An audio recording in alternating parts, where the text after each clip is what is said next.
macam mana toksik ni bukan satu dua tempat je ada. Dekat office dekat Malaysia ni tau. Sebenarnya banyak. Rasanya bukan kat tempat kita je.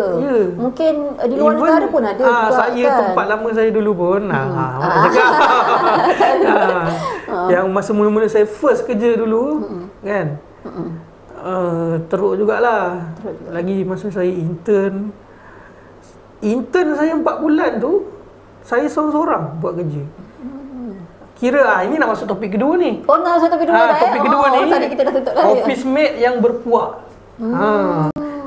Saya cerita sikit lah saya punya pengalaman. Masa saya intern dulu, 4 bulan saya intern. Daripada hari pertama saya intern tu sampai last day farewell makan pizza tu baru diorang tegur saya.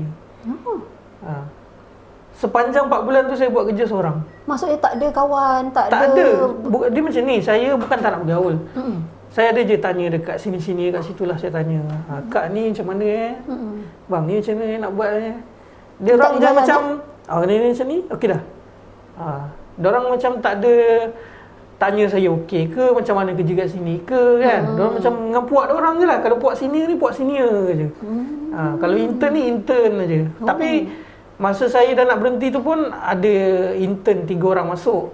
Kira diorang okey lah 3 orang tu pun ada boleh puak diorang. Tak boleh klik lah kata. Jadi saya ni seorang masa tu. Jadi saya macam aduh. Kalau lah korang masuk awal sikit, aku boleh dengan korang. Betul, ada satu juga. Saya cuba nak berkawan tak boleh, tak dapat. Jadi masa saya intern sebenarnya saya agak perform lah. Boleh kata perform tak perform mana lah. Tapi perform lah kan. Tapi seorang-seorang means you can do it lah kan. Boleh buat sendiri. Lepas tu bos tu dia cakap dengan saya, nak sambung tak kat sini? Saya offer gaji sekian-sekian. Dia offer kerja lah? Dia offer. Lepas tu saya cakap tak boleh pasal bos tengoklah office mate saya ni semua tak nak bertegur dengan saya 4 bulan ni. Last day saya bagi tahu tu baru dia tahu. Rupanya saya 4 bulan ni saya seorang-seorang kerja. Oh, selama dia pun tak perasan. Dia pun tak perasan sebab dia pun tak selalu ada. Dekat situ saya boleh cakap saya paling ngam dengan bos saja. Supervisor ke manager ke semua tak nak bergaul dengan saya. So ada tak adik-adik intern kalau sana yang mengalami nasib yang sama? Sebab tu kita tanya juga intern kita kat sini okey ke tak? Yelah, itulah saya cakap. Okey, ditanya kamu.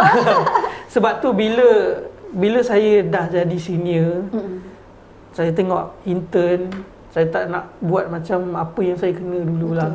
Ini bukan nak cakap saya bagus tak, tapi untuk korang kat luar sana yang mungkin sekarang ni baru naik senior kan. Kalau ada adik-adik intern tu layanlah. Janganlah pulaukan dia. Sebab dia orang datang ke company kita as a intern, sebenarnya dia orang perlukan guide kan.